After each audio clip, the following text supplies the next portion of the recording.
Friday afternoon to talk about this issue. And I want to thank our panel. It's pretty amazing. Faith-based community, law enforcement, military, business. We may not agree on every single issue we talk about, but to see that kind of back and approach on education, I think, speaks to the compelling power of this investment. I keep coming back to Denver because this is a community that cares deeply about its children. It's not a coincidence. You guys, it was our babies, it was all the hard work K-12 reform, it was making college more accessible and affordable. This community continually is looking to challenge the status quo and do better.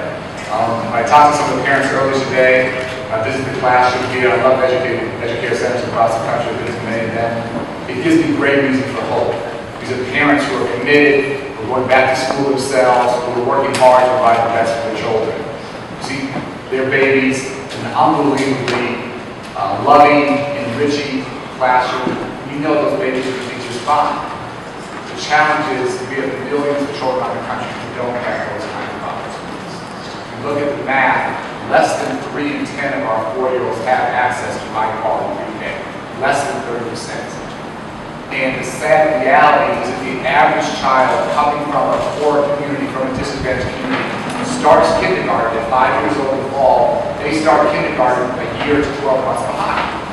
Then we wonder why we have a achievement gap. We wonder why we have dropout rates. We wonder why we're locking people out prevention. And as the Lieutenant Governor started, we have to close what I call not the opportunity gap, not the achievement gap, but the opportunity gap. Our children from every community are as smart, as talented, as creative as children anywhere. We just have to give them a chance to be successful. And so the President has proposed a plan to take to scale what we know is the best investment we can make. We want to double the number of children with access to pre-K, high-quality pre-K, from about 1 million to 2 million.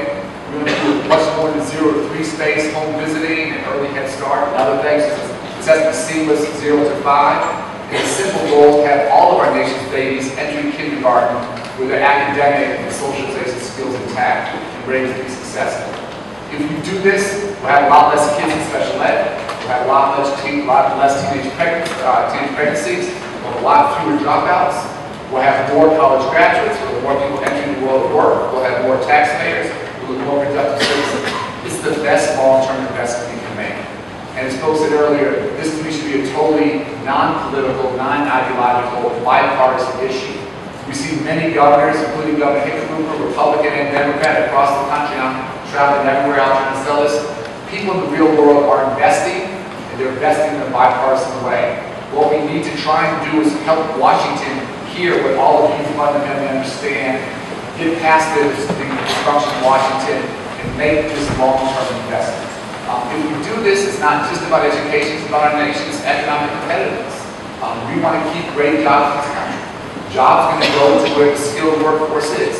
We desperately want to be in this country, but business owners have other choices. They can go to Singapore or South Korea, India or China. We want to keep them here. And so we have a moment of opportunity to try and break through, to try and take to scale what's working. But we have to do it together and give an example that all of you guys are setting collectively. I think is an extraordinarily powerful one. I hope folks in Washington listen to, pay attention, that we can begin to take the scale of what we know works for children